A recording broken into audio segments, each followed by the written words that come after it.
ಮಧ್ಯಪ್ರಾಚ್ಯ ಯುದ್ಧ ಸಂಕಷ್ಟದ ಕಾರಣಕ್ಕಾಗಿ ಆನ್ಲೈನ್ ತರಗತಿಗಳನ್ನು ಮತ್ತೆ ಶುರು ಮಾಡೋ ಬಗ್ಗೆ ಪ್ರಧಾನಿ ಮೋದಿ ಮಾತನಾಡಿದ್ದಾರೆ ಅಂದರೆ ಮನವಿ ರೂಪದಲ್ಲಿ. ಇದಕ್ಕೆ ಪೋಷಕರ ವಿರೋಧ ವ್ಯಕ್ತವಾಗ್ತಾ ಇದೆ. ಕೊರೋನಾ ಸಂದರ್ಭದಲ್ಲಿ ಆನ್ಲೈನ್ ಕ್ಲಾಸ್ನ ಕಾರಣಕ್ಕಾಗಿ ವಿದ್ಯಾರ್ಥಿಗಳು 3 ವರ್ಷ ಹಿಂದಕ್ಕೆ ಹೋಗಿದ್ರು.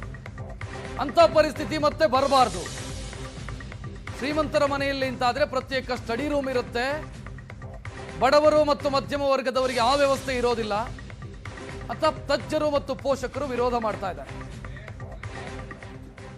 ಕರೋನಾ ಮಾದರಿಯಲ್ಲಿ ಆನ್ಲೈನ್ ಕ್ಲಾಸ್ ಮಾಡೋಣ ಅಂತ ಮಾತನ್ನು ಹೇಳಿದರೆ ಅದು ದೇಶಾದ್ಯಂತ ಒಂದಷ್ಟು ಸಂಚಲನ ಹುಟ್ಟಾಗಿದೆ. ಯಾಕಂದರೆ ಇದರ ಬಗ್ಗೆ ಪರ ಮತ್ತು ವಿರೋಧ ಚರ್ಚೆ ಆಗ್ತಾ ಇದೆ.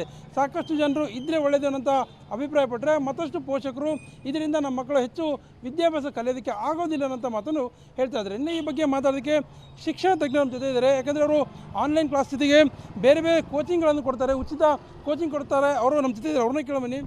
ಸರ್, ನನಗೆ ಹೇಳ್ದಂಗೆ ನಾವು ಹಿಂದೆ ಕೋವಿಡ್ ಸಂದರ್ಭದಲ್ಲಿ ನಮ್ಮ ವಿದ್ಯಾರ್ಥಿಗಳಿಗೆ ಆನ್ಲೈನ್ ಕ್ಲಾಸ್ ಮಾಡಿದಾಗ ಕನಿಷ್ಠ ಶಿಕ್ಷಣ 3 ವರ್ಷ ಹಿಂದೆ ಹೋಯಿತು.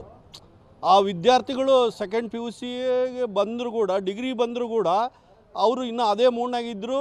ಆಮೇಲೆ ಅವ್ರಿಗೆ ಶಿಕ್ಷಣಕ್ಕೆ ಹೆಚ್ಚು ಅವ್ರಿಗೆ ಅವಕಾಶನೇ ಸಿಗಲಿಲ್ಲ. ಅಂದರೆ ವಿದ್ಯಾರ್ಥಿ ಶಿಕ್ಷಕರ ಮುಂದೆ ಕೂತು ಪಾಠ ಕೇಳೋದೇ ಬೇರೆ, ಆನ್ಲೈನು ಅವನಿಗೆ ಆಸಕ್ತಿ ಆಯಿತೋ ಇಲ್ಲೋ ಗೊತ್ತೇ ಆಗಿಲ್ಲ. ಆಮೇಲೆ ಮನೆಗಳವರು ಕೂಡ ಗಮನಿಸೋದಿಲ್ಲ. ಆದರೆ ಶಿಕ್ಷಕರ ಮುಂದೆ ವಿದ್ಯಾರ್ಥಿ ಕೂತಾಗ ಆ ಶಿಕ್ಷಕರು ಅದನ್ನೆಲ್ಲ ಗಮನಿಸ್ತಿರ್ತಾರೆ, ಅವನಿಗೆ ಆಸಕ್ತಿಯಿಂದ ಮತ್ತೆ ಹೇಳ್ತಿರ್ತಾರೆ. ಅವನು ಏನಾದರೂ